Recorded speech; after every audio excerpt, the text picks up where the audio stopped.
Quais foram as provas concretas que foram consideradas na condenação do ex-presidente Lula? A gente tem testemunhas que fizeram acordo de colaboração, a gente tem testemunhas que não fizeram acordo de colaboração e depuseram, a gente tem os documentos. Que tem uma digital dele, qual é a prova? O caso lá o sítio de Atibaia, você utiliza a propriedade como se fosse proprietário. Ocupa lá, inclusive, a suíte do casal. Teus bens estão lá. Se o sítio é de um amigo, poxa, é um bom amigo muito chegado teu. E aí o que você tem? As empreiteiras, Odebrecht, OAS, fazendo reformas no sítio lá de Atibaia, sem receber nenhum tostão. Eu nunca ouvi falar que a Odebrecht fazia reforma em sítio, OAS fazia reforma em sítio. Mas esse é uma ponta do iceberg. O fato é que você tem um esquema que perdurou durante o governo do PT, em que envolveu o quê? Loteamento político da Petrobras, com diretores e gerentes encarregados de arrecadar pagamentos de grandes empreiteiras, como se fosse uma regra do jogo, e esse dinheiro ia para eles parte, que eles enriqueciam, e parte para o mundo político. Seja para financiamento ilegal de campanha, ou seja para enriquecimento ilícito dos políticos. A Odebrecht fez aquele acordo e revelou,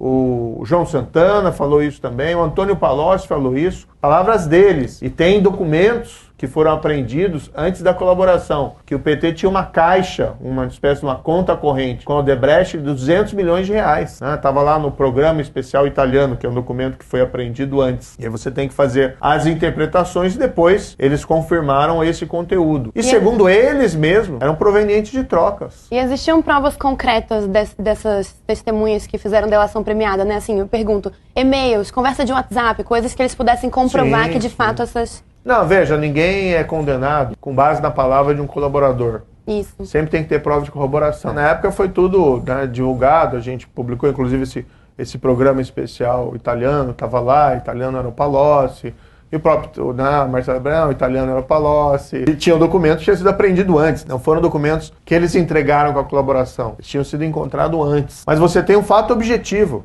para os céticos, 6 bilhões de reais que a Petrobras retomou por conta da Lava Jato. Então esse dinheiro é o quê? Invenção? As pessoas foram lá, confessaram, pagaram porque queriam fazer uma contribuição para os cofres públicos, para a República Brasileira. Isso aconteceu em qual governo? Governo do PT. Presidência da República do Lula e depois da Dilma. Os fatos são inegáveis. Quem julgou isso, às vezes também tem esse problema. Querem colocar, não, o Moro decidiu. Não. Eu proferi a sentença de primeira instância, que foi confirmada pelo Tribunal em Porto Alegre, por mais 3 juízes, que foi confirmada no STJ por mais 5 juízes, e 3 anos depois vem essa historinha. Era para ser julgado em Brasília.